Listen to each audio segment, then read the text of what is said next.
नमस्कार दोस्तों, स्वागत है आपका हमारे चैनल विजन यूपीपीएससी पर। यदि आप यूपीपीसीएस प्री 2020, आरओ प्री 2016 और बीईओ प्री 2019 की परीक्षा में सम्मिलित होने जा रहे हैं तो आप हमारी ऑनलाइन टेस्ट सीरीज ज्वाइन कर सकते हैं, जिसकी सभी जानकारी आपको नीचे दिए गए व्हाट्सएप नंबर पर मिल जाएगी। और उसके साथ ही आप acharya.com को भी विजिट कर सकते हैं। इसका लिंक नीचे डिस्क्रिप्शन बॉक्स में दिया गया है।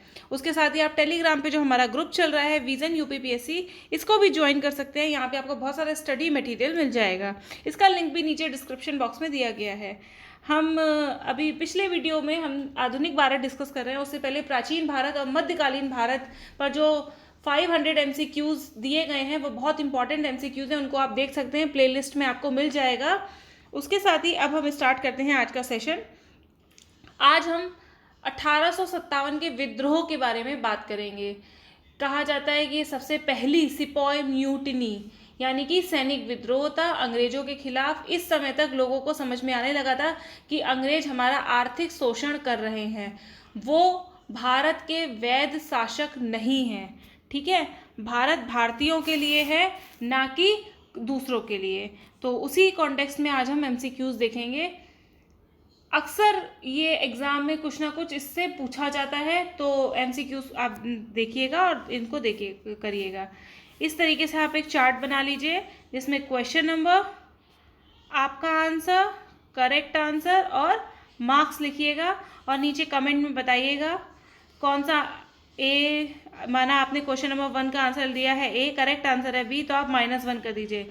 आपने आंसर दिया है 2 का बी, आंसर भी है बी, तो यहाँ पे +1 कर दीजिए। पूरा टोटल में बताइए कितने मार्क्स आपके आए हैं, आपका कैसा हुआ गया है ये। तो स्टार्ट करते हैं। फर्स्ट क्वेश्चन, सूची 1 और सूची 2 को सुमेलित करना है। सूची 1 में क्या दिया है, 1857 के विद्रोह के नेतृत्वकर्ता दिए गए हैं और सूची 2 में उससे संबंधित क्षेत्र दिए गए हैं। तो अजीमुल्ला खां कहाँ से हैं, ये फतेहपुर से हैं। मौलवी अहमद शाह फैज़ाबाद से हैं। बेगम हजरत महल अवध से हैं और लियाकत अली इलाहाबाद से हैं।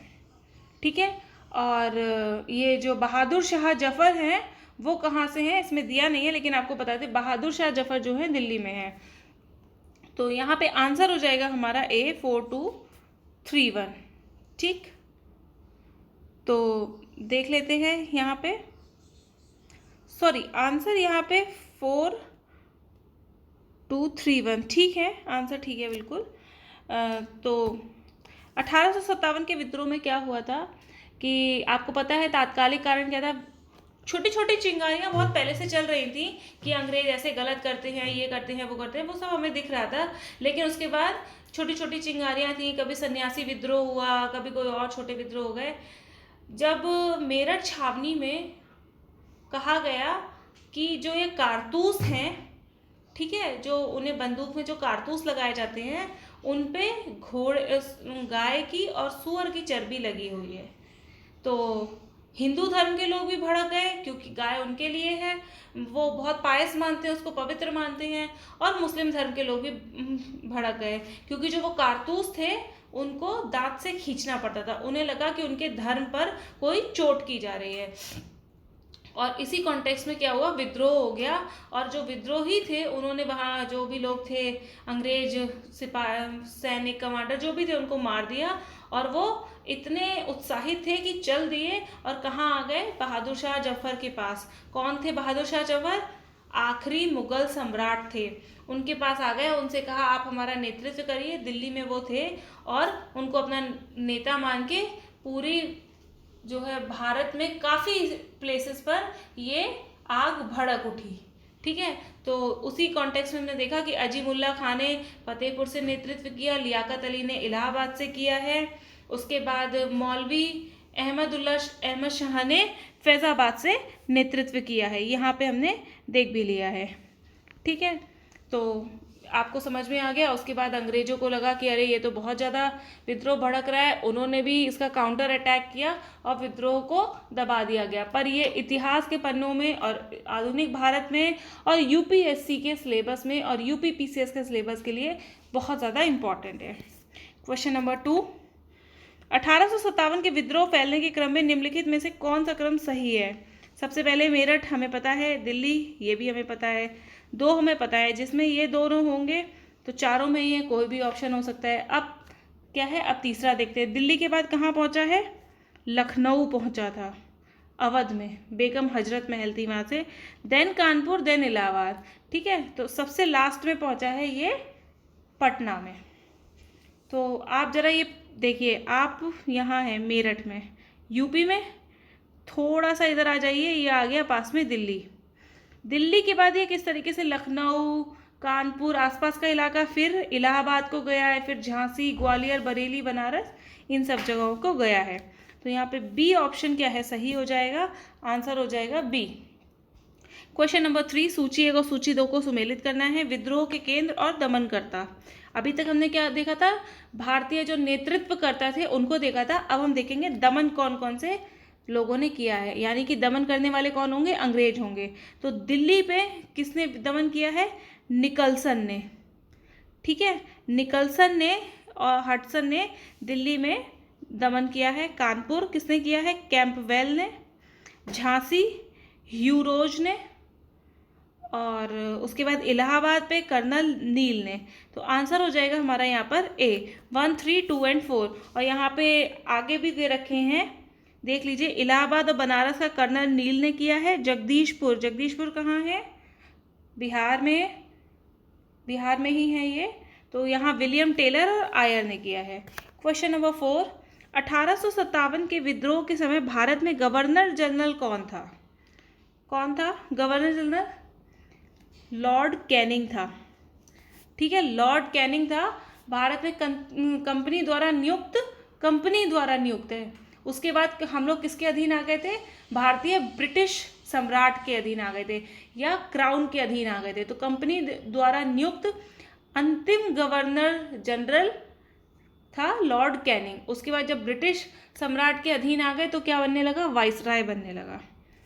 तो ए सही है। क्वेश्चन नंबर 5, निम्नलिखित में से किसने 1857 के विद्रोह को एक षड्यंत्र की रचना दी है? षड्यंत्र किसने कहा है? तो ये कहा है जेम्स आउट्रम और डब्ल्यू टेलर ने। उन्होंने कहा कि ये केवल हिंदू मुस्लिम षड्यंत्र का परिणाम था, और यह मुस्लिम षड्यंत्र था। आउट्रम ने कहा यह मुस्लिम षड्यंत्र था जिसमें हिंदू शिकायतों का लाभ उठाया गया। और लॉरेंस और सीले ने इसे सैनिक विद्रोह कहा है। और टी.आर. होम्स ने कहा है यह बर्बरता और सभ्यता के मध्य युद्ध था। उन्होंने बर्बर किसे बताया है, भारतीयों को, और सभ्य किसे बताया है, ब्रिटिशर्स को। तो आंसर हो जाएगा हमारा यहाँ पर सी, आप देख सकते हैं। क्वेश्चन नंबर 6, यह किसने कहा कि तथाकथित प्रथम राष्ट्रीय स्वतंत्रता संग्राम न प्रथम, न राष्ट्रीय और न ही स्वतंत्रता संग्राम था? आप इसका मतलब समझे। 1857 के विद्रोह को कहा गया प्रथम राष्ट्रीय स्वतंत्रता संग्राम, ना प्रथम था, यानी कि इससे पहले बहुत सारे हो चुके थे। सही बात है, ये काफ़ी सारे हो चुके थे। कौन कौन से? हमने सन्यासी विद्रोह देखा है, और भी छोटे छोटे विद्रोह जो हुए हैं। ना राष्ट्रीय, राष्ट्रीय वाली कोई चीज़ होती तो पूरे भारत में होती, ये पूरे भारत में नहीं है। दक्षिण भारत में कुछ दिखाई नहीं दिया, उत्तर पूर्वी भारत में कुछ दिखाई नहीं दिया। ये कहाँ पे, मेनली उत्तर भारत में कंसंट्रेटेड रहा है। ठीक है, बहुत कम दिखा है। ना राष्ट्रीय और ना ही स्वतंत्रता संग्राम, और ना इनका एम जो था एक क्या, कि स्वतंत्रता संग्राम में स्वतंत्रता प्राप्त करनी है, ऐसा नहीं था एम। तो बस इसी स्टेटमेंट को, ये जो स्टेटमेंट है ना, इसी को आपको लिखने के लिए आ सकता है मेन एग्जाम में। कि ये वैसे कथन जो है आरसी मजूमदार का है। आरसी मजूमदार क्या लिखते हैं कि ये जो राष्ट्रीय 1857 का विद्रोह है वो ना राष्ट्रीय है, ना संग्राम है, और ना ही स्वतंत्रता संग्राम था। तो इस कथन की व्याख्या कीजिए। तो आप कैसे व्याख्या कर देंगे, बता देंगे। राष्ट्रीय क्यों नहीं था, क्योंकि ये पूरे भारत में नहीं फैला था। देखिए, जो भी यहाँ एक्सप्लेनेशन में बताया जाता है, क्योंकि आपको प्री के साथ साथ मेंस भी पास करना है, तो आप एक्सप्लेनेशन को भी ध्यान से सुना करिए। काफ़ी सारी चीज़ें उसमें मेन एग्जाम की भी बोल दी जाती है। प्री और मेंस की दोनों की तैयारी कॉम्प्रिहेंसिव होती है, अलग अलग नहीं होती है। तो राष्ट्रीय स्वतंत्रता संग्राम क्यों नहीं था, आप बता देंगे। क्योंकि इनका कोई एम नहीं था, कोई इनके पास लिखा हुआ ये नहीं था, नेतृत्व करता नहीं थे, इन्होंने कोई अपनी मांगे नहीं रखी थी अंग्रेजों के सामने। कि अगर अंग्रेज हमसे संधि की बात करते हैं, टेबल पे आते हैं, आमने सामने बैठते हैं, तो हम उनके सामने क्या मांगे रखेंगे? कुछ नहीं था ऐसा उनके पास। केवल क्या था? एक सिपाही म्यूटिनी, सैनिक विद्रोह था एक, और उससे ज़्यादा कुछ नहीं था। स्वतंत्रता की बात नहीं थी, पूरे राष्ट्र में नहीं फैला था, और ना ही ये प्रथम था, इससे पहले भी बहुत कुछ हो चुका है। तो आंसर है हमारा यहाँ पर सी। आशा है अगर ये स्टेटमेंट आपके मेन एग्जाम में आ जाएगा तो आप लोग डेफिनेटली इसको सॉल्व करने में सक्षम हो सकेंगे। 1858 की साम्राज्ञी विक्टोरिया की घोषणा के बाद अंग्रेजों ने किस नीति को समाप्त कर दिया? 1857 का विद्रोह हुआ। कंपनी के बारे में पता सरकार को वहाँ की पहले ही था, लेकिन बाद में कंपनी का एकाधिकार सब समाप्त कर दिया गया। और उसके बाद क्या हुआ? यहाँ पर रानी विक्टोरिया के हम लोग अंडर आ गए। ठीक है, रानी विक्टोरिया, और कंपनी का शासन समाप्त हो गया। भारत जो है सीधे क्राउन के अधीन में आ गया। तो क्या हुआ? अंग्रेजों की किसने किस नीति को समाप्त कर दिया? देख लेते हैं। देसी रियासतों को स्वतंत्र कर दिया गया। गलत है, यहाँ पे ये नीति नहीं थी। कौन सी नीति समाप्त की गई है ये देखना है। ठीक है, तो देसी रियासतों को स्वतंत्र कर दिया गया। भाई कैसे हम कह सकते हैं? जब स्वतंत्रता प्राप्त हुई थी तो भी 576 रियासतें थी, तो ये तो गलत स्टेटमेंट है। ठीक है, यहाँ पर उसके बाद क्या है? रियासतों को हड़पने की नीति समाप्त कर दी गई, ये स्टेटमेंट ठीक है। पहले क्या था? डॉक्ट्रिन ऑफ लैप्स, सहायक संधि, इस सबके कारण, इस सबके थ्रू हम हड़प लेते थे, वो चीज़ें खत्म कर दी गई। अंग्रेज व भारतीय सिपाहियों के साथ साथ असमान व्यवहार की नीति समाप्त कर दी गई। बिल्कुल ये किया गया था, कहने के लिए किया गया था, भले कहा गया था, व्यवहार में नहीं था। बहुत सी ऐसी चीज़ें होती हैं जो व्यवहार में नहीं होती हैं। और लास्ट क्या है? रियासतों में रेजिडेंट व सेना रखने की नीति पूर्णतः समाप्त कर दी गई, ये भी यहाँ पे ठीक है। तो यहाँ पे आंसर हो जाएगा हमारा बी। और पूरा ये एक्सप्लेनेशन जरूर पढ़िएगा, इवन आपको पढ़ के बता ही देते हैं। इस जो सीधे क्राउन के हाथ में आ गया था शासन भारत का, तो कैनिंग ने विक्टोरिया घोषणा पत्र पढ़ा, उसमें बताया ब्रिटिश साम्राज्य के विस्तार पर रोक लगेगी, धार्मिक मामलों में अहस्तक्षेप, एक समान कानूनी सुरक्षा उपलब्ध करवाई जाएगी, भारतीय रजवाड़ों के प्रति विजय व विलय की नीति का परित्याग कर दिया गया तथा अन्य आश्वासन ब्रिटिश शासन द्वारा पूरे नहीं किए गए। ठीक, क्वेश्चन नंबर 8 क्या है? निम्नलिखित में से कौन सा आयोग 1857 के बाद सैन्य पुनर्गठन के लिए बनाया गया? कौन सा बनाया गया? हंटर कमीशन तो नहीं है, ये तो जनरल डायर के लिए बनाया गया था। ठीक है, वुड कमीशन भी नहीं है, ये शिक्षा के लिए बनाया गया था। रेले कमीशन भी नहीं है, तो कौन सा बचता है? पील कमीशन बचता है। यहाँ पे पील कमीशन बचता है। आंसर हो जाएगा हमारा सी। ये जो विद्रोह का दमन हुआ था तो ब्रिटिश सरकार ने सेना का पुनर्गठन किया, पील कमीशन बनाया, जिसने भारतीय रेजिमेंटों को जाति समुदाय के आधार पर, धर्म के आधार पर विभाजित कर दिया। और अभी इन्होंने क्या कहा था विक्टोरिया घोषणा पत्र में? धार्मिक अहस्तक्षेप की नीति। कहा कुछ था, हुआ कुछ। ठीक है, बंगाल में यूरोपीय सैनिकों का भारतीय सैनिकों से 1:2 रखा गया और मद्रास बंबई में 1:3 रखा गया। समझे? एक यूरोपीय सैनिक, समझ आ गया होगा, एक यूरोपीय सैनिक पे 2 भारतीय बंगाल में, क्योंकि बंगाल में ज़्यादा चांसेस थे। ठीक है, और एक के बदले यहाँ पे 3, यहाँ पे थोड़े कम चांसेस थे। क्वेश्चन नंबर 9, 1857 के विद्रोह के स्वरूप के संदर्भ में, विविध दृष्टिकोणों के संदर्भ में निम्नलिखित कथनों में से कौन सा एक युग्म सुमेलित नहीं है? सुमेलित नहीं है बताना है। डिज़राइली, राष्ट्रीय विद्रोह, सही है। एसएन सेन क्या कहते हैं? राष्ट्रीयता के अभाव में भारत का स्वतंत्रता संग्राम, ये भी सही है। उसके बाद ये क्या है? तीसरा, लॉरेंस एवं सीले, सभ्यता एवं बर्बरता का संघर्ष, ये गलत है। ये टीआर होम्स ने कहा था, अभी हमने जस्ट देखा भी था। और रीच क्या कहते हैं? धर्मांधों का ईसाई धर्म के विरुद्ध युद्ध। तो यहाँ पे आंसर हो जाएगा हमारा सी। क्वेश्चन नंबर 10, 1857 के विद्रोह के कारणों के संदर्भ में निम्नलिखित कथनों पर विचार कीजिए। न्यायालय में फारसी के स्थान पर अंग्रेजी को प्रोत्साहन दिया जाने लगा, सही स्टेटमेंट है। अभी तक अंग्रेजी फारसी की बात होती थी, लेकिन अब अंग्रेजी को ज़्यादा तवज्जो दी जाने लगी। ब्रिटिश व्यापार, भू राजस्व एवं औद्योगिक नीतियों ने भारत को ब्रिटिश साम्राज्य का आर्थिक उपनिवेश मात्र बना दिया था, सही है। ठीक है, कारण पूछे हैं, मेंस के लिए ये 4 कारण याद भी कर दीजिएगा यहीं से। नेक्स्ट, 1850 में धार्मिक निर्योग्यता अधिनियम पारित किया गया, ये स्टेटमेंट भी ठीक है। और लास्ट है, कैनिंग ने सामान्य सेवा भर्ती अधिनियम नामक कानून बनाया जिसके अनुसार ब्रिटिश सरकार सैनिकों को जहां चाहे वहां कार्य करवा सकती है, ये भी ठीक है। ये इतने सारे कारण थे, उसके साथ साथ और भी कई कारण थे कि प्रकृति इनकी विदेशी थी, लॉर्ड विलियम बेंटिक ने राजस्व मुक्त भूमि जो है छीनने की कोशिश की, ईसाई धर्म का प्रचार हुआ, मिशनरियों को बहुत छूट दे दी गई, और क्या है कि धार्मिक निर्योग्यता अधिनियम पारित किया गया जिसके अनुसार क्या होता था, यदि पुत्र अपना धर्म बदल भी लेता है तो भी उसे पिता की संपत्ति से वंचित नहीं किया जा सकता। अंग्रेजों की धार्मिक हस्तक्षेप की नीति ने हिंदू मुस्लिमों को कंपनी के प्रति शंका से भर दिया था। तो सत्य कथन कौन से हैं? चारों कथन सत्य है, इसलिए आंसर होगा हमारा डी। नेक्स्ट, 1857 के विद्रोह के परिणामों के संदर्भ में निम्नलिखित कथनों पर विचार कीजिए। भारत सचिव के पद का सृजन किया गया तथा गवर्नर जनरल अब वायसराय कहा जाने लगा, सही स्टेटमेंट है।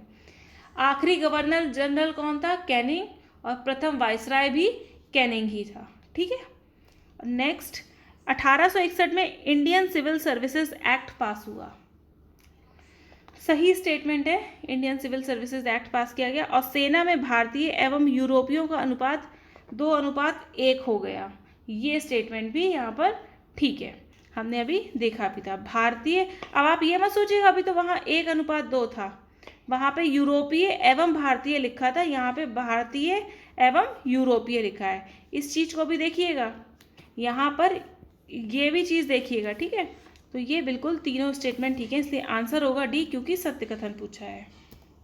क्वेश्चन नंबर 12, प्रमुख कारण बताने हैं। फिर से 1857 के विद्रोह के 4 कारण हमने वहाँ देख लिए, 3 कारण यहाँ देख लेते हैं। ठीक है, इसी तरीके से आप मेंस का तैयार करते जाइए। ब्रिटिशों द्वारा देश का आर्थिक शोषण, बिल्कुल सही है। प्रशासन के निचले स्तर पर व्याप्त भ्रष्टाचार, याद करिए क्या करते थे ये लोग कि पुलिस को जो है, सॉरी पुलिस के, ये व्यापारियों से पास खरीद लिया करते थे। ठीक है, और बहुत ज़्यादा इन्होंने क्या किया है? भ्रष्टाचार किया है। और लास्ट क्या है? लॉर्ड डलहौजी ने अवध का विलय कर लिया था। क्यों किया था अवध का विलय? 1856 में किया है, सबसे आखिर में। और क्यों किया है इसने? कुशासन के आधार पर। तो ये सब जो है बहुत तीखी प्रक्रिया हुई इनके कारण और विद्रोह का कारण बनी, विद्रोह का वातावरण मिल गया। तो डी स्टेट सही है यहाँ पे, क्योंकि तीनों ही कथन सत्य हैं। क्वेश्चन नंबर 13, 1857 की क्रांति में किन समूहों की भागीदारी रही? बहुत इंपॉर्टेंट है। अगर आपसे पूछा जाए 1800, जब आप आंसर लिखेंगे 1857 का विद्रोह राष्ट्रीय, पूर्ण राष्ट्रीय नहीं था, तो उसमें ये बात भी लिखेंगे किसकी भागीदारी नहीं रही, आपको बताना होगा। तो किसानों की भागीदारी है, बिल्कुल सही। जमींदार भी हैं, क्योंकि जमींदारों से ज़मीन छीन ली गई थी। धर्म उपदेशक, क्योंकि धर्म पे बहुत ज़्यादा चोट की जा रही थी। पंडित मौलवी हैं। और हस्तशिल्पी है, क्योंकि आर्थिक नीति उनकी ऐसी थी कि हस्तशिल्पी बहुत बड़ी संख्या में उनसे दूर हो गए थे और निर्धनता उन्हें देखनी पड़ रही थी। ठीक है, और भारत में जो अंग्रेजों के अधिकार जमने से उनकी जो सांस्कृतिक गतिविधियाँ, जो जीविका वो कमाते थे, वो सब खत्म हो गए थे। और कला और साहित्य के जो संरक्षक थे और विद्वान, धर्मगुरु, फकीर आदि की सहायता करते थे पहले जो शासक थे, आपने देखा भी था कितने सारे लोग रखते थे। लेकिन बाद में शासकों पर अंग्रेजों का इतना अधिकार हो गया कि वो लोग ही जो शासक हैं वही लोग अंग्रेजों पर निर्भर हो गए, तो वो इन सबको संरक्षण क्या देंगे। ठीक है, तो यहाँ पे उपरोक्त सभी ने भागीदारी की है, इसलिए आंसर हो जाएगा डी। नेक्स्ट क्वेश्चन नंबर 14, 1857 की क्रांति के धार्मिक कारण, अभी तक हम जनरल कारण देख रहे थे, अब धार्मिक कारण के संबंध में नीचे दिए गए कथनों पर विचार करना है। क्या है? ईसाई मिशनरियों द्वारा हिंदू तथा इस्लाम धर्म पर तीखा प्रहार करना, सही स्टेटमेंट है।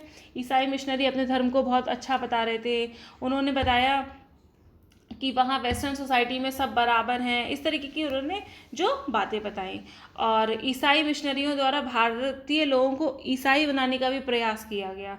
इस तरीके से हिंदू और मुसलमानों को क्या लगा कि हमारा धर्म तो खतरे में है, तो ये स्टेटमेंट ठीक है। मंदिर और मस्जिदों की ज़मीनों पर कर लगाना, ये स्टेटमेंट भी ठीक है। उन्होंने क्या किया कि पहले जो ये ज़मीनें कर से फ्री रहती थी, उन्होंने इस पर सरकारी नीति के तहत कर लगाने की कोशिश की और कर लगाया जो धार्मिक भावनाओं को जिससे चोट लगी।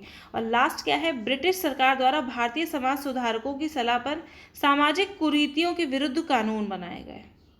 अब आप इसको देखिएगा, यहाँ पे कानून बने, ये स्टेटमेंट ठीक है, लेकिन उन्हें क्या लगा, इतने सालों से जो सती प्रथा चली आ रही है, ठीक है, और विधवा पुनर्विवाह नहीं होते थे, विधवा विवाह नहीं हो रहा है, इतने सालों से जो चला आ रहा है, अचानक से आप उसको बंद कर देंगे तो ये सब किसके कहने पे होता था?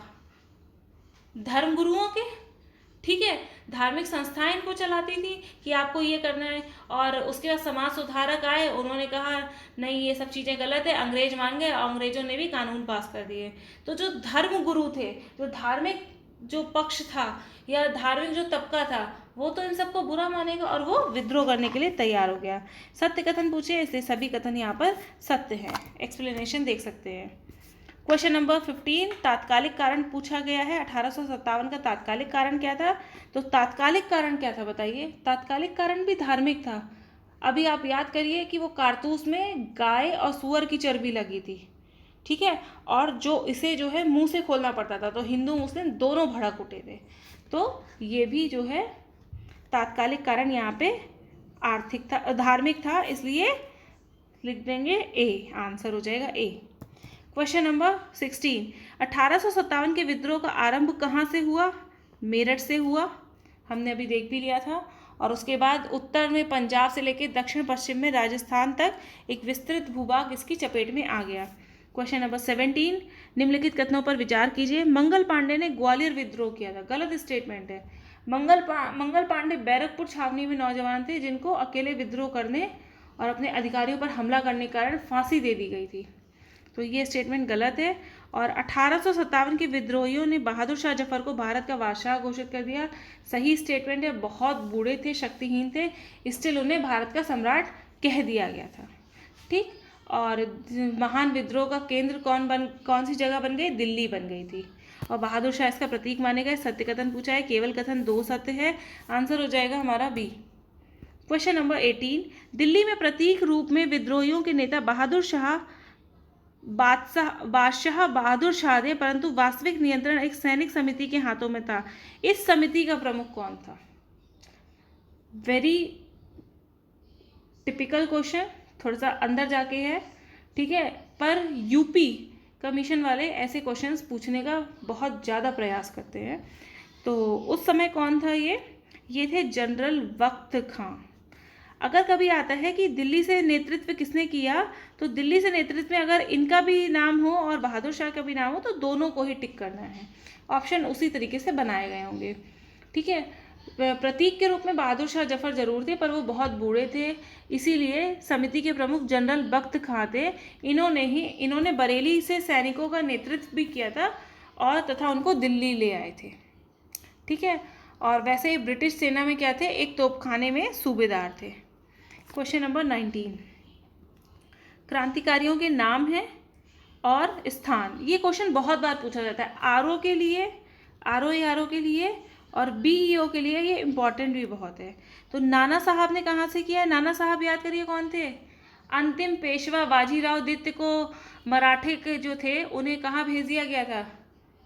उन्हें कानपुर में, वो बिठूर में रहने लगे थे ना, तो वही उन्हीं का बेटा है नाना साहब।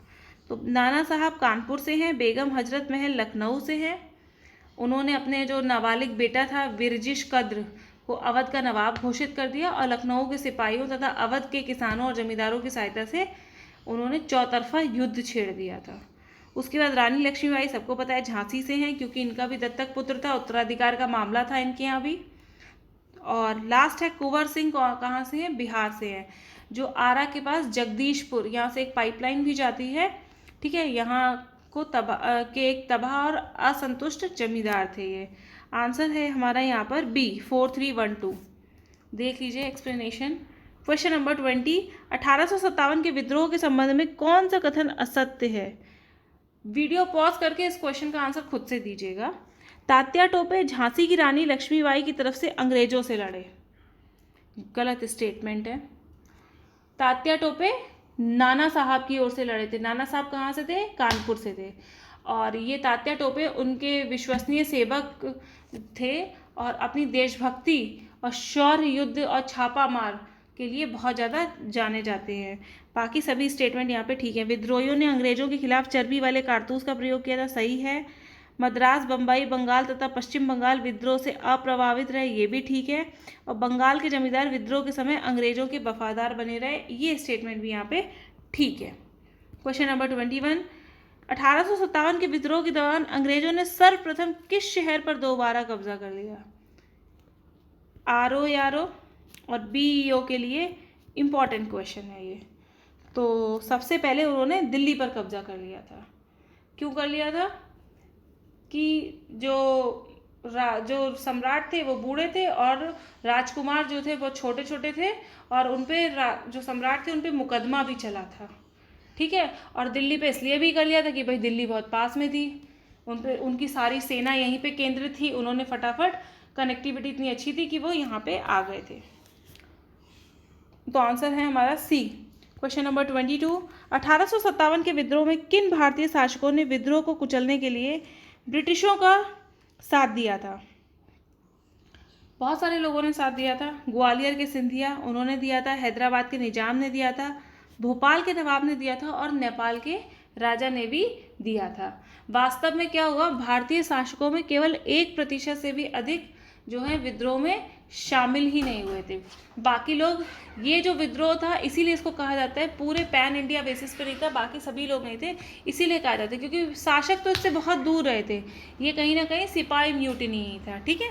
नेक्स्ट आंसर यहाँ पे है डी, ये देख लीजिए। क्वेश्चन नंबर 23, 1857 के विद्रोह की असफलता के प्रमुख कारण थे। क्या थे प्रमुख कारण, देख लेते हैं। यह भारतीय समाज के सभी अंगों तथा सभी वर्गों को अपनी चपेट में नहीं ले सका था, सही स्टेटमेंट है। यहाँ पे बहुत 1% से कम राजा आए थे, जो आधुनिक शिक्षा प्राप्त वर्ग था वो नहीं आया था, उसके बाद उच्च और मध्य वर्ग भी नहीं आया था, जो बिल्कुल प्रत्यक्ष रूप से जिन्हें अंग्रेजों ने परेशान किया था। कौन सा वर्ग था? जमींदार वर्ग था, किसान थे और जो हस्तशिल्प उद्योग वाले थे, सिपाही थे, ये सब सामने आए थे, बाकी सब नहीं आए थे। सेकंड क्या है, यह विद्रोह भारत के सभी भागों में नहीं फैल सका, ये स्टेटमेंट भी ठीक है। पश्चिम बंगाल में, मध्य भारत में, दक्षिण भारत में ये नहीं दिखाई देता है। और थर्ड स्टेटमेंट है, विद्रोह सत्ता पर अधिकार के बाद लागू किए जाने वाले सामाजिक विकल्प से रहित था, ये स्टेटमेंट भी यहाँ पे ठीक है, क्योंकि उनके पास कोई आगे का एजेंडा नहीं था, कोई आगे उनके पास चीज़ नहीं थी। अगर उनको टेबल पे आमने सामने लाया जाए कि तो हम सरकार से क्या मांगेंगे। और लास्ट स्टेटमेंट है, विद्रोहियों का अति राष्ट्रवाद की भावना से प्रेरित होना, ये स्टेटमेंट यहाँ पे गलत है।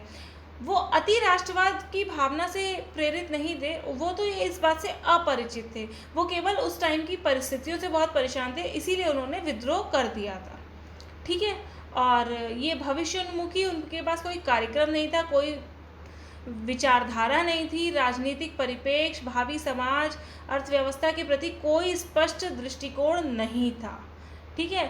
और सत्ता पर अधिकार के बाद लागू किए जाने वाले सामाजिक विकल्प भी नहीं थे उनके पास। तो चौथा कथन जो है यहाँ पर इस कारण असत्य है। प्रमुख कारण पूछे हैं तो B 1, 2 and 3 is the correct answer. Question number 24, आप ये बहुत अच्छे से यहाँ पे देख लीजिए। क्वेश्चन नंबर 24, 1857 के विद्रोह के कारणों के संदर्भ में निम्नलिखित में से कौन से सही हैं? कारण का क्वेश्चन दोबारा आया है क्योंकि जितने भी कारण थे वो आपको सब बताए जा सके, इसलिए ये आया है। वेलेस्ली की सहायक संधि, जिसमें वो हड़प ले रहा था राज इनडायरेक्टली, ठीक है। और डलहौजी की व्यपगत नीति, उसके बाद अंग्रेजों द्वारा भारतीय रीति रिवाजों में हस्तक्षेप, सही है। कौन कौन से हस्तक्षेप आप लिखेंगे? सुधारवादी फैसले, सती प्रथा, दास प्रथा उन्मूलन, धर्म संस्कृति पर प्रहार। थर्ड, सैनिकों के साथ भेदभावपूर्ण व्यवहार, उनको पदोन्नति से वंचित रखा जाता था, वेतन कम मिलता था, समुद्र पार विदेशों में भेज दिया जाता था, ठीक है। और उस समय क्या कहा जाता था, 7 समुंदर पार करने वाला जो है उसका धर्म भ्रष्ट हो जाता है, उसका बहिष्कार कर दिया जाता था। अब तो देखिए समाज में कितना अच्छा माना जाता है, लोग अपने नाम के आगे कई जगह लिखते हैं फॉरेन रिटर्न, चाहे वो थाईलैंड से ही क्यों ना रिटर्न होकर के आए हो। चर्बी वाले कारतूसों का प्रयोग ये तात्कालिक कारण था। तो यहाँ सभी सही हैं, तो आंसर हो जाएगा डी। क्वेश्चन नंबर 25, सूची 1 और सूची 2 को सुमेलित करना है, विद्रोही नेता और विद्रोह का केंद्र बताना है। बहादुर शाह द्वितीय कहाँ से है? दिल्ली से। बिरजिस कादिर लखनऊ से। ये बेगम हजरत महल जो हैं उनका पुत्र है, छोटा है, इसलिए बेगम हजरत महल का नाम ज़्यादा आता है, इसीलिए यहाँ पे थोड़ा सा डिफरेंट करके लिखा गया है। ऑप्शंस थोड़े ट्विस्टेड मिलेंगे। कुंवर सिंह हैं जगदीशपुर से, ये कौन थे? जमींदार थे। और लियाकत अली इलाहाबाद से, इसलिए आंसर होगा यहाँ पर बी। ये क्वेश्चन बहुत ज़्यादा पूछा जाता है। क्वेश्चन नंबर 26, वेलेस्ली द्वारा की गई सहायक संधि की शर्तों के संदर्भ में निम्नलिखित पर विचार कीजिए। वीडियो पॉज करिए, देन आंसर दीजिए। सहायक संधि की शर्तें क्या थी?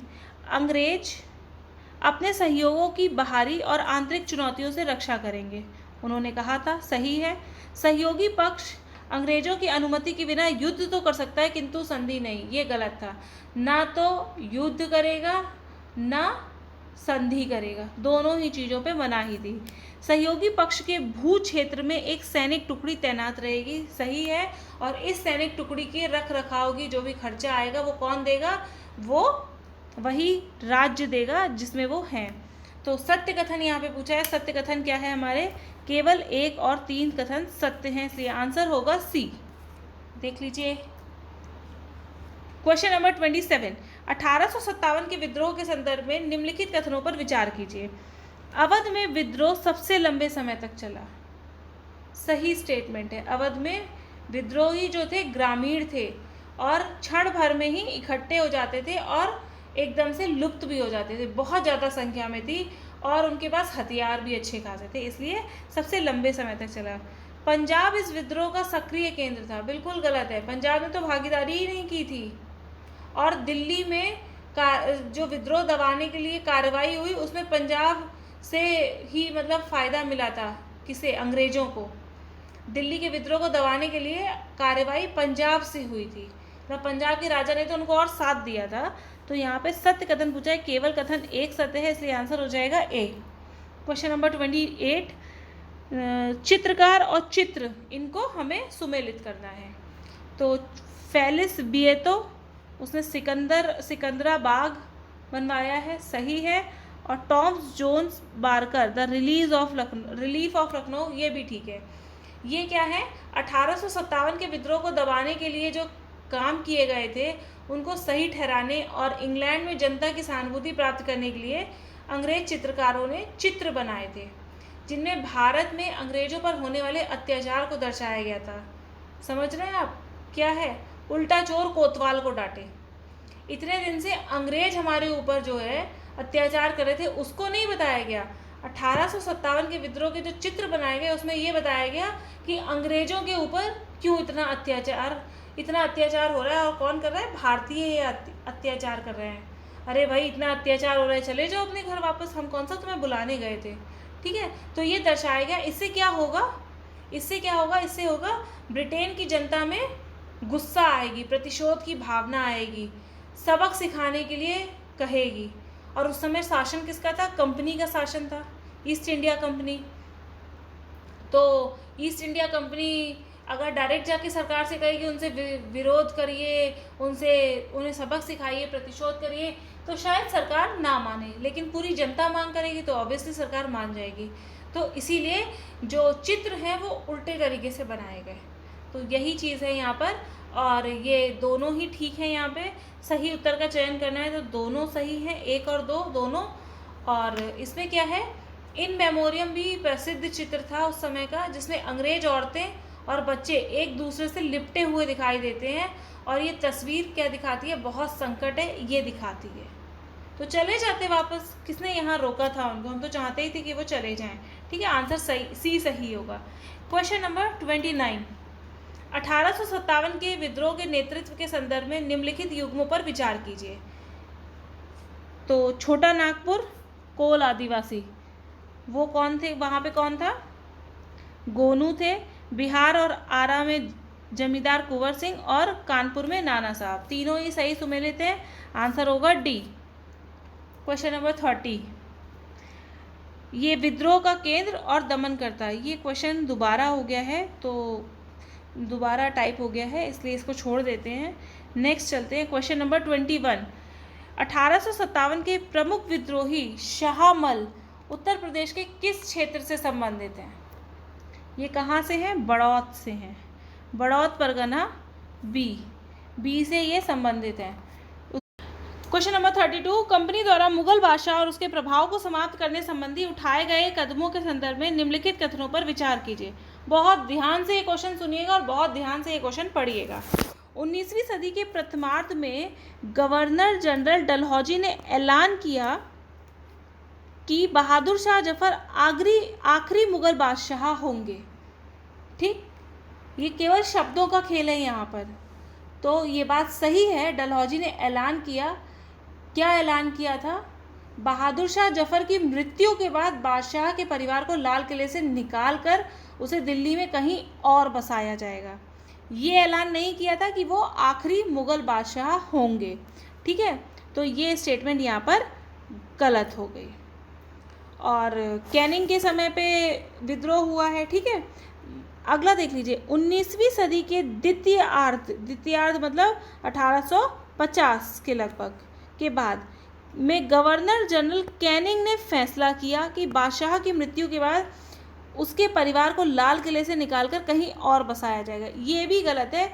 ये फैसला जो है डलहौजी ने किया था, ये ऐलान डलहौजी ने किया था, और ये वाली जो बात है ये कैनिंग ने की थी। सिर्फ जरा सा फर्क है बातों का। ठीक, तो दोनों ने एक दूसरे की बातें हैं, और राजकुमारों को मान्यता दी जाएगी, ये सब पूरा लिखा है। और वंशज जो भी उनके होंगे उनको बादशाह नहीं माना जाएगा, ये सब कैनिंग ने कहा था 1856 में। सही है, और 49 में ही उसने कह दिया था, 1849 में डलहौजी ने कह दिया था कि अब इन्हें लाल किले में नहीं रखा जाएगा, ये कहीं और रहेंगे दिल्ली में। तो सत्य कथन पूछा है, दोनों ही कथन असत्य हैं, इसलिए आंसर हो जाएगा डी। बहुत ध्यान से, अगर आपको अभी भी ना समझ में आया तो इसका एक्सप्लेनेशन पढ़िए, 2 बार पढ़िए, 3 बार पढ़िए। क्वेश्चन नंबर 33, 1857 के विद्रोह के कारणों के संदर्भ में निम्नलिखित कथनों पर विचार कीजिए।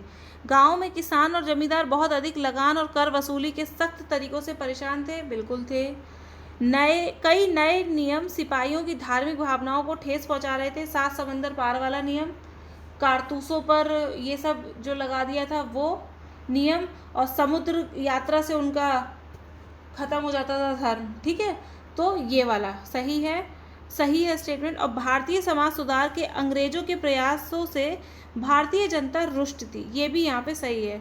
तो कौन से संबंधित हैं? बिल्कुल तीनों संबंधित हैं, इसलिए आंसर होगा डी। क्वेश्चन नंबर 34, 1857 के विद्रोह की शुरुआत निम्नलिखित में से कब हुई है? 29 मार्च को 29 मार्च को किसको फांसी दी गई थी? मंगल पांडे को बैरकपुर में, क्योंकि उसने अफसरों पर हमला कर दिया था।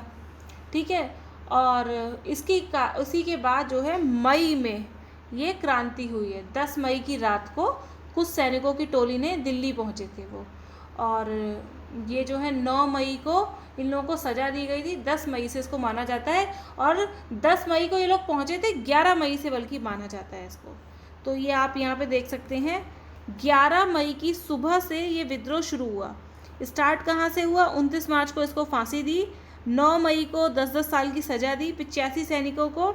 10 मई की रात को सैनिकों की टोली जो है दिल्ली पहुंची, और 11 मई को ये शुरू हो गया 1857 में। क्वेश्चन नंबर 35, फिर से उसी टाइप का क्वेश्चन है। बिजरस कद्र कहाँ के हैं? लखनऊ से हैं, सही है। रानी लक्ष्मीबाई झांसी से हैं। रानी अवंतीबाई लोधी कानपुर से नहीं है, ये यहाँ पे गलत हो जाए। कानपुर से कौन थे? पेशवा बाजीराव के पुत्र नाना साहब तात्या टोपे। ठीक है, और उसके बाद कुंवर सिंह मांडला से नहीं है, ये गलत है यहाँ पर। और मौलवी अहमदुल्ला शाह फैज़ाबाद से हैं, ये सही है। सत्य कथन पूछे हैं, 1, 2 और 5 सही सुमेलित हैं, बाकी गलत है। फैज़ाबाद से मौलवी अहमदुल्ला शाह हैं। नेक्स्ट देख लेते हैं 36, क्वेश्चन नंबर 36, 1857 के विद्रोह के बाद अंग्रेजों द्वारा किए गए अहम बदलाव के संदर्भ में निम्नलिखित कथनों पर विचार कीजिए। उन्होंने क्या क्या बदलाव किए हैं? सही नहीं है कथन बताना है। ब्रिटिश मंत्रिमंडल में एक सदस्य को भारत राज्य के सचिव के रूप में नियुक्त किया गया। सही है, बिल्कुल किया गया था, हमें पता है। भारत के गवर्नर जनरल को इंग्लैंड के राजा रानी का निजी प्रतिनिधि घोषित कर दिया गया और उसका नाम बदल के वाइसराय कर दिया गया था। सही है। सेना में भारतीय सिपाहियों का अनुपात और उनका वेतन बढ़ाने का फैसला किया गया। बिल्कुल नहीं किया गया था, उनका अनुपात 1:2, 1:3 ऐसे कर दिया गया था। ठीक है, तो ये स्टेटमेंट यहाँ पे गलत है और देश के सभी सैनिकों को भरोसा भी दिया गया था कि भविष्य में उनके भू क्षेत्र पर कब्जा नहीं किया था। बहुत सारी चीज़ें कही गई थी पर हुआ नहीं। मुसलमानों की ज़मीन और संपत्ति बड़े पैमाने पर जब्त की गई। बिल्कुल सही है, बहुत बड़े पैमाने पर इनकी संपत्ति जब्त कर ली गई थी जिससे लड़ाइयाँ हो। तो सही नहीं कथन कौन सा है? केवल कथन 3 सही नहीं है। आंसर होगा यहाँ पर सी। क्वेश्चन नंबर 37, अंग्रेजों द्वारा इस्तमरारी बंदोबस्त, इस्तमरारी बंदोबस्त का नाम दूसरा क्या है? याद करिए, स्थायी बंदोबस्त। ठीक, लागू करने के कारणों के संदर्भ में निम्नलिखित कथनों पर विचार कीजिए। बंगाल की ग्रामीण अर्थव्यवस्था संकट के दौर से गुजर रही थी और खेती की पैदावार निरंतर घट रही थी। सही स्टेटमेंट है यहाँ पर। इस व्यवस्था द्वारा राजस्व की मांग की दरों को स्थायी करना था, ये स्टेटमेंट भी सही है। और अंग्रेजों का मानना था, क्योंकि ये बंगाल और बिहार के एरिया में ही इसको लागू किया गया था स्थायी बंदोबस्त को।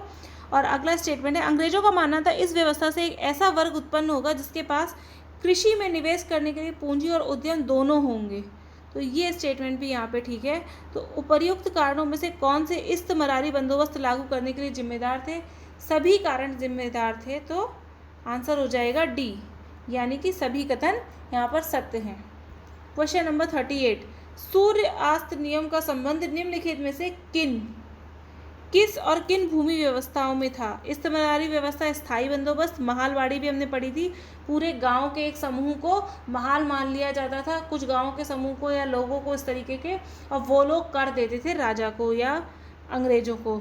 रैयतवाड़ी में क्या होता था? डायरेक्ट किसान से संपर्क होता था, किसान टू गवर्नमेंट। और इस्तमरारी तथा महालवाड़ी ये वही ऊपर वाले हैं। तो किसमें सनसेट लॉ होता था? सूर्यास्त नियम क्या होता था कि निश्चित तारीख को सूर्यास्त होने तक अगर जमींदार ने राजस्व का भुगतान नहीं किया है तो उसकी जमींदारी नीलाम कर दी जाएगी। ये हमने अभी पिछले वीडियो में भी देखा था। तो ये केवल जो है जमींदार की बात आ गई, आप यहाँ वर्ड से जाइए, जमींदार की बात आ गई। महालवाड़ी में जमींदार नहीं है, रैयतवाड़ी में जमींदार नहीं, किसमें जमींदार है? केवल इस्तमरारी या फिर स्थायी बंदोबस्त में। तो केवल एक यहाँ पे सही हो जाएगा, आंसर हो जाएगा ए। क्वेश्चन नंबर 39, सूपा विद्रोह की शुरुआत कहाँ से हुई? सूपा आंदोलन, इसकी शुरुआत हुई है पूना से। आधुनिक जो पुणे है वर्तमान में, वहाँ से इसकी शुरुआत हुई है। सूपा क्या है? एक मंडी है, औद्योगिक केंद्र है, विपणन केंद्र है, जहाँ बहुत सारे व्यापारी और साहूकार होते हैं। इसमें क्या हुआ, 12 मई 1875 को वहाँ आसपास के ग्रामीण इलाकों के जो किसान इकट्ठा हो गए और उन्होंने साहूकारों के बही खाते चला दिए। आपको पता है साहूकार ऋण देते थे, लगान व्यवस्था इस तरीके की थी। ऋण दिया उन्होंने 100 रुपये का और उस पर ब्याज चढ़ते चढ़ते 500, 600, 800 रुपये हो गए। अब किसान वैसे भी वो 100 रुपये देने की स्थिति में नहीं, आपके 500, 600, 800 रुपये कैसे दे देंगे। उन्होंने उनके बही खाते जला दिए, अनाज लूट लिया, घर जला दिए और यह विद्रोह अहमदनगर में फैल गया और 30 से अधिक गांव भी इससे प्रभावित हुए थे। Question number 40, Manchester cotton company की स्थापना कब हुई? मैनचेस्टर कॉटन कंपनी की स्थापना हुई है 1859 में। भारत से कपास जा रहा है, ठीक है, और ब्रिटेन ने कपास आपूर्ति संघ की स्थापना की और मैनचेस्टर कंपनी बन गई। दुनिया के हर भाग में कपास के उत्पादन को प्रोत्साहित किया जिससे उनकी कंपनी का विकास हुआ और भारत को एक ऐसे रूप में देखा गया जो अमेरिका से कपास की आपूर्ति बंद हो जाने की दशा में भी लंकाशायर को कपास की आपूर्ति कर सकता था। तो क्योंकि अमेरिका का कपास काफ़ी लंबा और काफ़ी अच्छा होता है, तो यहाँ पे 1859 आंसर सही होगा। D is the correct answer. इस एक्सप्लेनेशन को देख लीजिए। 41, 1859 में अंग्रेजों द्वारा पारित परिसीमन कानून के संदर्भ में निम्नलिखित कथनों पर विचार कीजिए और सत्य कथन बताने हैं। ऋणदाता और रैयत के बीच हस्ताक्षरित ऋण पत्र को केवल 3 वर्षों की मान्यता प्रदान की गई। सही बात है। उसे कहा गया कि ये जो पत्र है वो केवल 3 वर्ष के लिए है। जैसे कोई ऋण देते हैं, कोई लोन है, हाउस लोन है 30 ईयर्स के लिए, 30 ईयर्स में आपको चुकाना है। इसी तरीके से इसका उद्देश्य बहुत समय तक ब्याज को संचित होने से रोकना था। ये स्टेटमेंट भी यहाँ पे ठीक है, लेकिन किंतु ऋणदाताओं ने इस कानून को अपने पक्ष में कर लिया और हर तीसरे साल क्या करते थे, एक नया पेपर बनवा लेते थे। जब ऋण चुकाए जाते तो ऋणदाता रैयत को उसकी रसीद देने से मना कर देते थे। रैयत कौन थे? डायरेक्ट जो किसान थे। बंद पत्रों में जाली आंकड़े भर लेते थे और किसानों की फसलों को कम कीमतों पर भी ले लेते थे और किसानों की धन संपत्ति पर कब्जा कर लेते थे ये लोग। ऋणदाता कौन होते थे? जमींदार या काफ़ी जो ऊंचे होते थे वहाँ पे वो होते थे। और सरकार ने ये थोड़ा सा किसानों के हित में ये काम किया था, लेकिन ये इन्होंने अपने तरीके से मॉडिफाई कर लिया। इस काम में तो इंडियंस बहुत आगे हैं। सत्य कथन क्या है? दोनों ही कथन सत्य हैं, इसलिए आंसर हो जाएगा सी। क्वेश्चन नंबर 42, इस्तमरारी बंदोबस्त के संदर्भ में निम्नलिखित कथनों पर विचार कीजिए। यह व्यवस्था कॉर्नवालिस के समय बंगाल और आसपास के क्षेत्रों में लागू की गई। सही स्टेटमेंट है, लॉर्ड कॉर्नवालिस ने किया था और वो बंगाल का गवर्नर जनरल था। सेकंड, इसमें राजस्व एकत्र करने का अधिकार नीलामी द्वारा प्रदान किया जाता था। सही स्टेटमेंट है, जो ऊंची नीलामी करेगा, जो कहेगा मैं 100 रुपये ला के दूंगा आपको, दूसरा कहेगा 110, तीसरा कहेगा 120, तो जो ऊंची नीलामी करता था उसी को राजस्व एकत्र करने का अधिकार दे दिया जाता था। थर्ड क्या है? जमींदार को भूमि के स्थायी अधिकार प्रदान किए गए थे। गलत स्टेटमेंट है, उसको केवल राज्य का संग्राहक कि आप इतनी राशि इकट्ठी करके लाएंगे जो आपने बोली लगाई है, बस उसका पद दिया गया था, सारी भूमि का मालिक नहीं किया गया था। सही कथन बताने हैं, केवल कथन 1 और 2 सही हैं, बाकी गलत हैं, तो आंसर हो जाएगा ए। क्वेश्चन नंबर 43 फिर से इस्तमरारी बंदोबस्त पे है। इस्तमरारी बंदोबस्त की असफलता के कारणों के संदर्भ में निम्नलिखित विचार कीजिए। ऊंची राजस्व मांग सही स्टेटमेंट है। एक मिनट, ऊंची राजस्व मांग सही बात है, बहुत ऊंचा लगा रखा था और जितना सरकार ने लगाया था जमींदार और उससे भी ज़्यादा मांगा करते थे कि दे दो, क्योंकि उन्हें तो सरकार को केवल 1/11 भाग 10/11 भाग ही देना होता था। ठीक है। असमान राजस्व निर्धारण ये भी सही है, फसल अच्छी हो या खराब हो देना तो आपको पूरा ही है, निश्चित समय पे देना है, अदरवाइज आपका ज़मीन ले ली जाएगी और जमींदार की जमींदारी नीलाम कर दी जाएगी। जमींदारों को सीमित अधिकार दिए गए थे, ये स्टेटमेंट भी ठीक है। उनके सीमित अधिकार क्या थे कि सैन्य टुकड़ियों को उन्होंने क्या किया, कंपनी जमींदारों को अपने अधीन रखना चाहती थी। ठीक है, इसलिए उन्हें सीमित अधिकार दिए। इसके लिए जमींदारों की सैन्य टुकड़ियां जो रखते थे वो लोग, उनको भंग कर दिया। जमींदारों से न्याय और स्थानीय पुलिस की शक्ति को भी समाप्त करके उसे कलेक्टर के हाथों में दे दिया गया था। और जमींदारों की किसानों के प्रति सहानुभूति, ये तो बड़ा अजीब सी बात लग रही है, गलत स्टेटमेंट है। जमींदार किसानों के प्रति कोई सहानुभूति नहीं रखते थे। जमींदार और ब्रिटिश दोनों ही मिलके किसानों का शोषण करते थे। अगर वो सहानुभूति रखते तो प्रेमचंद को गोदान जैसा नॉवल नहीं लिखना पड़ता। तो असफलता के लिए जिम्मेदार कारण बताइए, तो 1, 2 और 3 ये तीनों ही कारण हैं। आंसर हो जाएगा सी। क्वेश्चन नंबर 44, निम्नलिखित में से किसको अमला कहा जाता है? अमला को किसे कहा जाता है? जमींदार का अधिकारी होता था जो राजस्व एकत्रित करने जाता था। अब जमींदार तो जाएंगे नहीं अपना राजस्व एकत्रित करने, तो उनका एक अधिकारी जाता था। जोतदार के संदर्भ में निम्नलिखित कथनों पर विचार कीजिए। जोतदार क्या है? यह धनी किसानों का वर्ग था। सही है, ये लोग जो है बड़े बड़े रकबे भूमि पर फैले होते थे और स्थानीय व्यापार और साहूकार के कारोबार को भी नियंत्रित करते थे। इनके पास काफ़ी बड़ी बड़ी ज़मीनें थीं, तो सही है। यह जमींदारों की राजस्व वसूली में सहायता भी करते थे। गलत स्टेटमेंट है, वो तो अमला करता था। जोतदार जो है जमींदारों की शक्ति की अपेक्षा बहुत प्रभावशाली थे, गांव में रहते थे, ग्रामवासियों से सीधा प्रभाव पड़ता था। ये लोग जमींदारों द्वारा गांव की जो लगान बढ़ाने के लिए किए जाने वाले प्रयत्नों का प्रतिरोध करते थे, क्योंकि इन्हें भी देना पड़ता अगर बढ़ी हुई लगान होती तो। ये गलत है। सत्य कथन पूछा है तो केवल कथन 1 सत्य है, इसलिए आंसर होगा ए। क्वेश्चन नंबर 46, पहाड़िया जनजाति के संदर्भ में निम्नलिखित कथनों पर विचार कीजिए। ये राजमहल की पहाड़ियों में निवास करते थे। सही स्टेटमेंट है। राजमहल की पहाड़ी कहाँ पर है? बंगाल में है, बंगाल के आसपास के क्षेत्र में, पश्चिम बंगाल में, तो ये वहाँ पे रहते थे। झूम कृषि करते थे और महुआ के फूल इकट्ठे करते थे। उसके अतिरिक्त रेशम के कोया और राल और कोयला वगैरह भी वो बनाकर अपना जीवन निर्वाह करते थे। ये झूम खेती करते थे, सही है।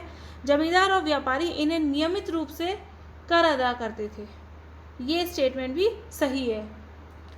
इनके मुखिया ने अपने समूह में एकता बनाए रखता था और आपसी झगड़े भी निपटाता था। और मैदान में जो जमींदार रहते थे अपने तंत्र में शांति व्यवस्था के लिए, और व्यापारी अपने इनके इलाकों से सुरक्षित आवागमन के लिए पथकर नियमित रूप से देते थे। अदरवाइज जनजाति थे, इनके ऊपर आक्रमण कर सकते थे। सही स्टेटमेंट तीनों ही सही है, इसलिए आंसर हो जाएगा सी और डी। बहुत ही इम्पॉर्टेंट क्वेश्चन है और थोड़ा अलग सा क्वेश्चन, थोड़ा कह सकते हैं टिपिकल है, कुछ नया है, तो ये यहाँ पे सही हो जाएगा। क्वेश्चन नंबर 47, अंग्रेजों द्वारा संथालों को राजमहल पहाड़ी क्षेत्र में बसाने संबंधी कारणों के संदर्भ में निम्नलिखित कथनों पर विचार कीजिए। पहाड़िया जनजाति को अपने नियंत्रण में कर नहीं पाई थी सरकार, तो उसने राजमहल के आसपास जो है संथालों को ज़मीन दे दी और उन्हें नीचे बसने के लिए कहा गया। ये लोग झूम खेती का प्रयोग कर जंगल साफ करते थे, सही स्टेटमेंट है। ये लोग हल का प्रयोग कर पहाड़ी भूमि को पूरी ताकत लगाकर खेती योग्य बनाते थे। और दूसरा है, आरंभ में संथाल ब्रिटिश सरकार के प्रति वफादार थे, ये स्टेटमेंट भी यहाँ पर ठीक है। संथाल जो है खानाबदोश जनजाति थे, जीवन जीते थे, और जब वे एक जगह पर बस गए तो कई तरह की वाणिज्यिक खेती करने लगे थे। साहूकारों से लेन देन भी होने लगा। ब्रिटिश सरकार ने उनका उपयोग केवल ज़मीन को उपजाऊ बनाने के लिए किया, क्योंकि वो पहाड़ी भूमि को भी खेती योग्य बना सकते थे। उनको दी गई ज़मीन पर शुरू के 10 वर्षों में 10वें भाग को साफ कर खेती करना आवश्यक था। दोनों स्टेटमेंट यहाँ पे सही हैं। सत्य कथन पूछा है, सी आंसर हो जाएगा, क्योंकि दोनों कथन सत्य हैं। क्वेश्चन नंबर 48, दामिन ई कोहो का संबंध निम्नलिखित में से किससे है? तो ये है संथाल परगना से। संथाल परगना को राजमहल पहाड़ी की तलहटे में बसने के लिए सरकार ने तैयार भी किया था, और आपको रीज़न अभी पीछे क्वेश्चन में बताया ही है। तो 48 का हो जाएगा बी। क्वेश्चन नंबर 49, संथालों द्वारा दिकू शब्द का प्रयोग किसके लिए किया जाता था? दिकू वो साहूकारों के लिए करते थे। साहूकार क्या है? बहुत ऊंचे ऋण पर, ऊंची ब्याज दर पर उन्हें ऋण देते थे और कर्ज ना अदा कर पाने के कारण ज़मीन पर कब्जा कर लेते थे।